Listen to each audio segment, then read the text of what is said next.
Yeah, weeds got behind us, huh? Not a lot to report. We had an issue on the bedside of that blue truck. A little tiny dot outside of a pinhead. We thought it was something got underneath the paint as we were painting it, sitting on the sealer. So when we wet sanded it, it revealed it. It's not. But anyhow, wound up repainting that. So we're gonna go through that. I mean, when you're doing as high level finish as that truck is, in his rudimentary settings, this is what we have. You have setbacks. You just take those in stride and move on. I'm not gonna get angry about it, upset about it. That was Jeremy's week, dealing with blue truck.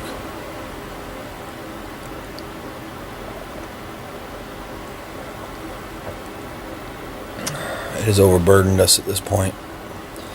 But it also proved to us we can do finish at that level. Fit and finish and work to that level.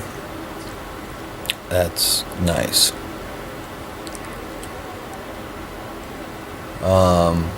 It's been rough lately. No two ways about it. It's been rough lately.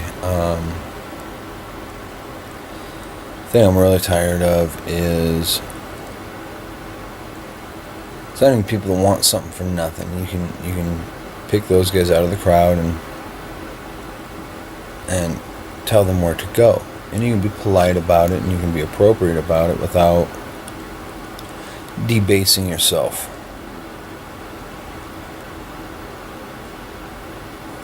It's the customers that have been pre-qualified that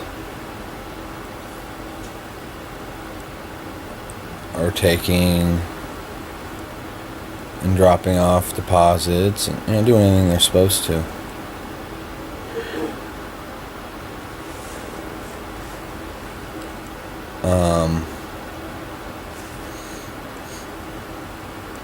And then when it comes time to pay up the dough, they don't have it. These, incidentally, are the same guys that will call you repeatedly or text you busting your balls about where you're at in their project.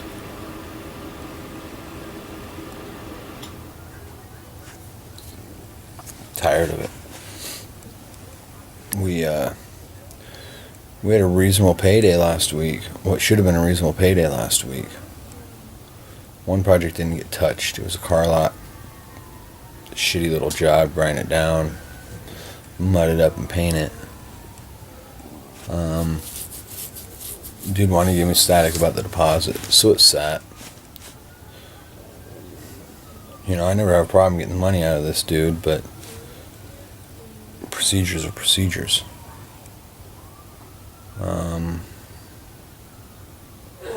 We had 3 people this week, anywhere from just a couple $100 to what could potentially have been over $1,000 per drop. Just not show up. On account of all 3 of them, the one I may just send the project out unstarted. Bucket.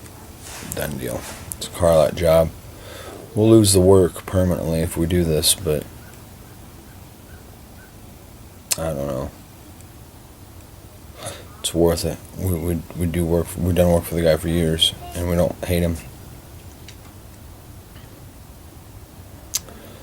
Got the second basket ready to deliver last night. Got it dropped on the trailer, and the trailer parked. Our buddy over at J-Town come over with his forklift and picked it up for us. But, you know, I think at this point in the shop, Jeremy and I have come to a reasonable balance. Old projects, new projects, things like that. Shutting down the shop and just working on what's there, it's not an option. We're too far away from dough on some of this stuff to reliably do that. We can't do it. We can't afford to shut down and just work on what's there.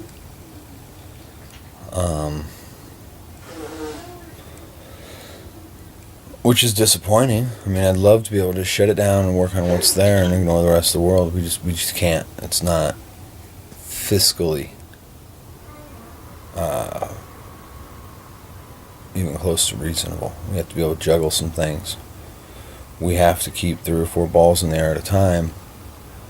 Some things that we make money on, some things that we don't particularly make money on, but we make cash flow on. These baskets and truss jibs and such. I gotta sit down and redesign. We built 2 baskets and changed the design fairly dramatic between the 2. And I'm gonna retrofit the first one because the owner cried about it. That's fine. It's not that big of a deal. We have some deficits in what they want to see. Cool. First basket I ever built off of reasonable but not exactly engineered drawings. We kind of had an example piece to go off of, but not really. So with any luck, we got a third one of those to build this week. I'm not mad at it. It just is. Now, all things being fair, we make pretty good time building baskets. Truss jibs, not so much. Truss jibs, you can't get enough out of them. And when you got almost 200 materials, people don't want to pay more than $400 or $500 for a truss jib. They're small, they're simple, they're easy. They really are, but they also take time. Everything takes time.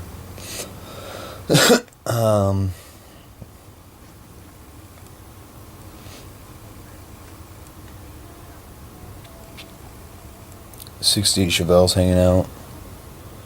Jeremy and I discussed that project. I got a day's worth of work to button up where we're supposed to be.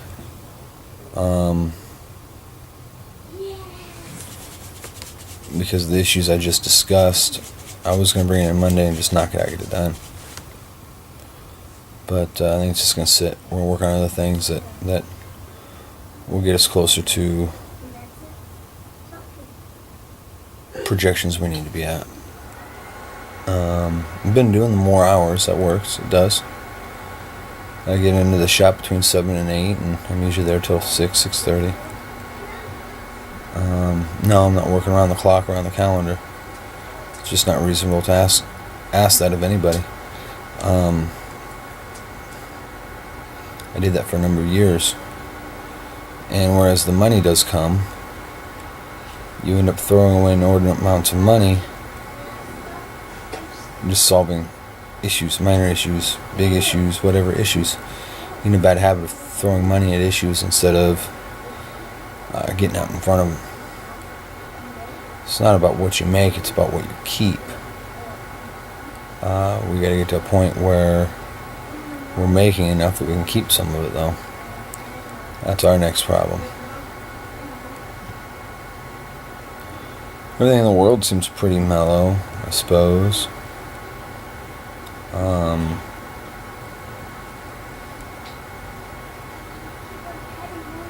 There's whispers of a new gold-backed currency supposed to happen. I don't know if you guys follow any of the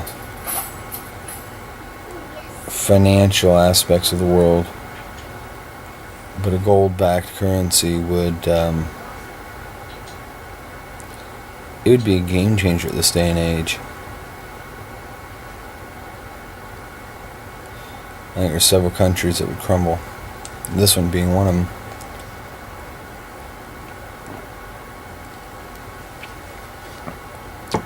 We've got more money out there than we could ever pretend to back in precious metals.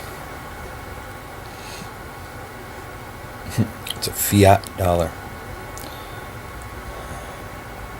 A promise that your dollar's worth $1.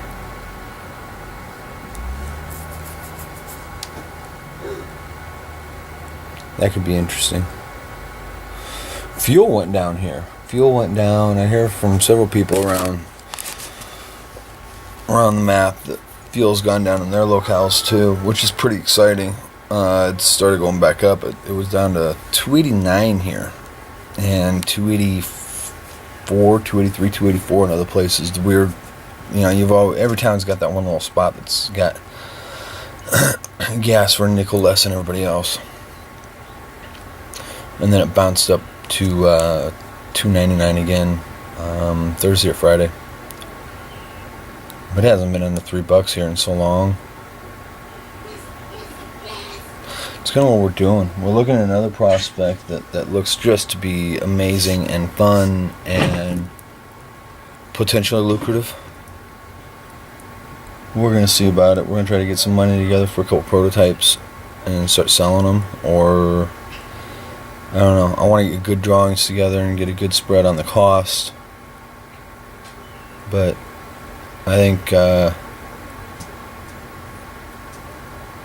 it could be good. I'm going to hold that one close to my chest for now. See if something comes of it. I want it to be more surprise and elation and giddiness when I can get off the shitter and get that one done.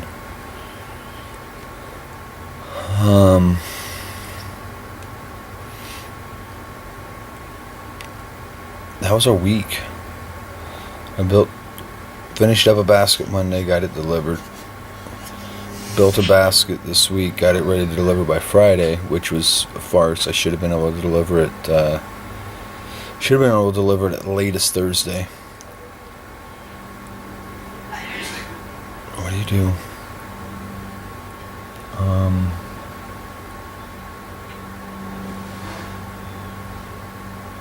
Vendors and suppliers have become pretty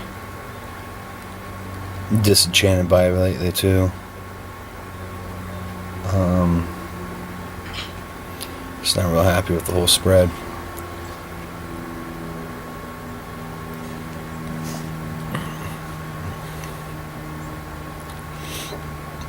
People essentially just, I don't know.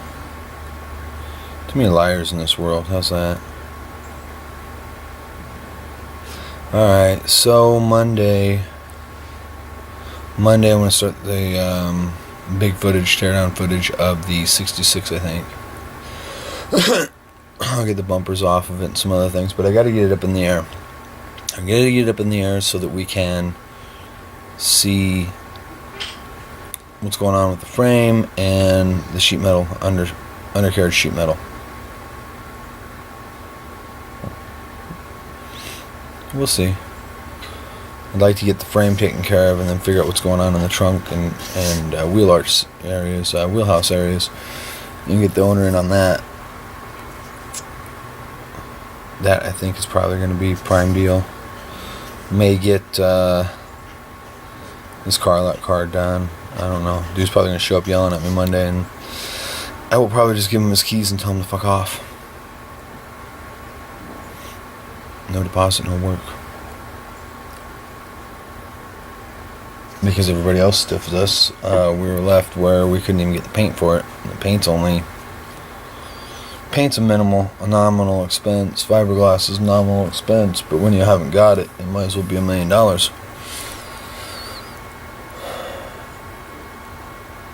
That's the interesting thing, is keeping the wheels greased. Everybody thinks, oh, you're making money off it. Oh, no.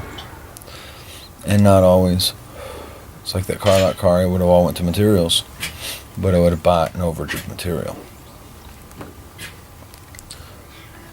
The first basket and jib I built, it went to gas for the welders, it went to wire, it went to so many other things that really we made on the gross spread, we made good money. But if you only need to use $10 of welding gas, but you have to fill up all your tanks for $200. Aspects people don't ponder. You run out of a material, and run out of clear coat, and you need it for a small job. It's $300 for new clear coat, but you only need that much in your cup mixed up. $10. But you got to buy the whole kit. Some suppliers will do a pour off for you, and sometimes we do that. People don't think about all those things. all those aspects that can turn into roadblocks. You always want to keep something liquid on hand for such occasions. You're not always able to. Poor business practices, poor management, bad luck. We can chalk it up to a number of things. I don't think I'm doing poor management. I think I'm doing some aspects of poor time management. We've dumped a lot of time in things that either don't pay or we get done and it's hard to get paid.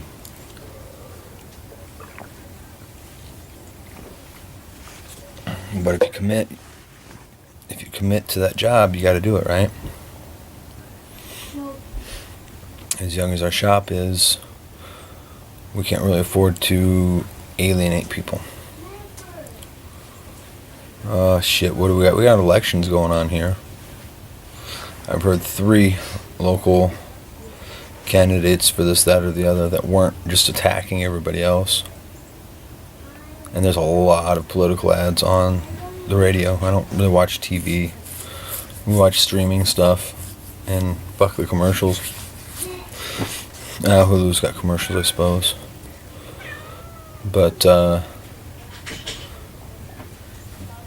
what the hell happened to people? Everybody just wants to attack each other, belittle each other. Tired of it. Along with little endeavor of motorized toys that Jeremy and I are looking at, we entered into a theoretical discussion right now of bringing in a third partner. At very least, putting ourselves in a position we can bring in a third person. Springtime, maybe. Third partner would be something completely different, but a third person, we'd have to definitely have this foothold secured first. We've tried it once, it didn't work. We thought we had a secured foothold, then it kind of fell out from under us. That's part of it, though. It's pitfalls and setbacks and mistakes. It's how you handle them. I know many better people that would have said fuck it by now. I perhaps should. I don't know. I have commitments in front of me. I'm sticking with it. So maybe in this next year, here's this next year. But